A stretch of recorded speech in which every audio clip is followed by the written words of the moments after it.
the organization of human life, its systems of communication and systems of control are extended more and more and more in just the same way, for example, that by assimilating the minerals out of the soil and the rays out of the sunlight, a plant like a fern grows and grows and grows and extends its form. And in this way, its organization prevails. Now then, you see, if you take this task of what we call the conquest of nature, the task of making order victorious over chaos or randomness, if you take this seriously, you will look upon it as warfare. And you will firmly believe that the most urgent thing that there possibly can be is to make order prevail over randomness, to make good prevail over evil, to make life prevail over death. And we find that when we are in a contest of this kind, a serious warfare game of this kind, and we take it seriously, we are involved in it in a very deep and bitter sense. Now, the difference of Buddhism from science as a form of knowledge is that in Buddhism, it would be said that this view of things, this view of the task of life as making order triumph over disorder, leaves something out. You remember right at the beginning, I made some importance of a Sanskrit word which is fundamental in Buddhism, avidya. Avidya, which meant, means non, vidya, knowing. Non-knowing or ignorance, or better, ignorance. Ignorance, in other words, leaving something out of account. And I want to use a familiar illustration to show in what way we ignore. You see here a figure which is apparently, as you look at it, two faces in profile about to kiss each other. Now, if we draw back a little from those two faces, we can see on the white area in between them the form of a cup.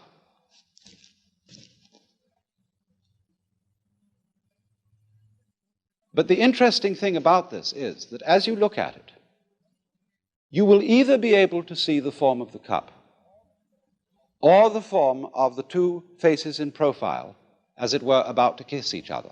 You can alternate them between them very rapidly, but you will not be able to see them both that way at the same time. In other words, either the white must be the background and the black the figure on the ground, or else the black must be the background and the white cup showing up on it.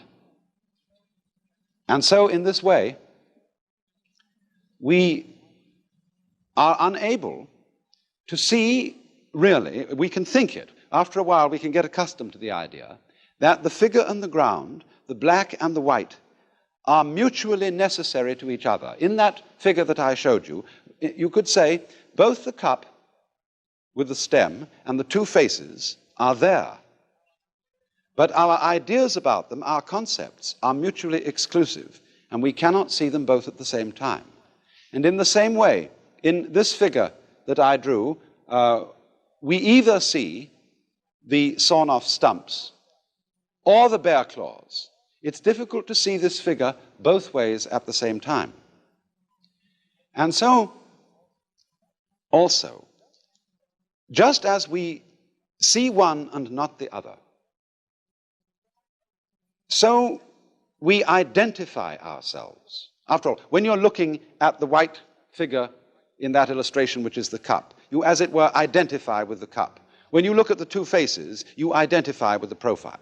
So in the same way, when we experience the world around us, we identify with the subject, the knower.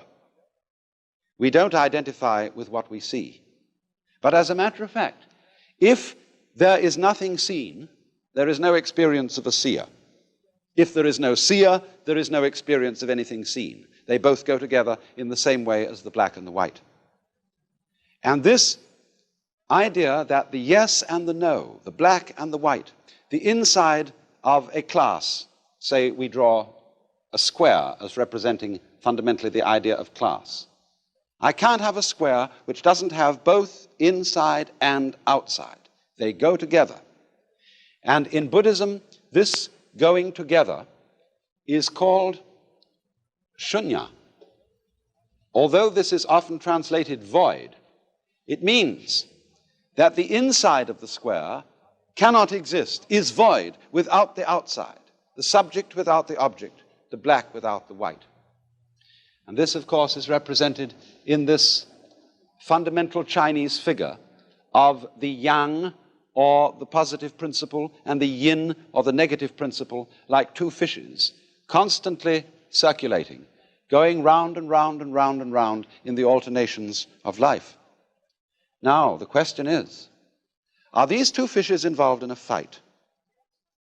Is the white one eating up the black one, and the black one trying to eat up the white one?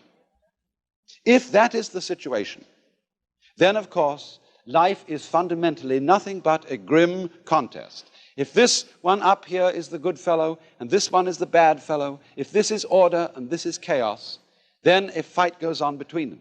And that's largely the way in which our technology has interpreted man's situation as against nature. This is man, the white, the good fellow. This is nature, the dark, the bad fellow. And the white one has got to eat him up.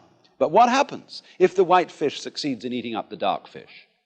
The white fish disappears as well as the dark one, because the white one is only there in relation to the dark. So then, if these two fishes, as it were, wake up, which is called awakening in Buddhism, they realize they're one.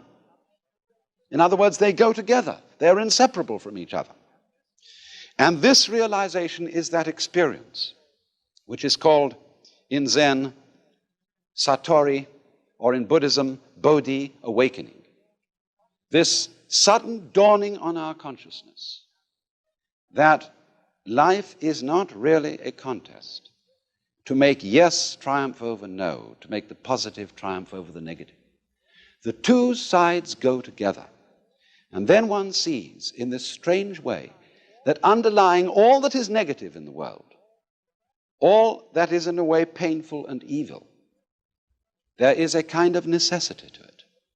It goes with the good. It is necessary for the good.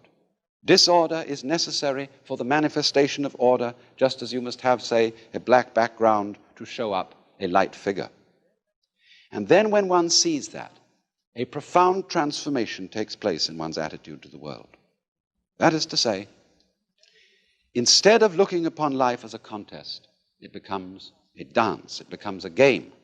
One doesn't withdraw from it, one doesn't stop living, but one goes into the game so that these revolving fishes are no longer trying to eat each other, but they're just going around dancing, having the biggest fun in the world.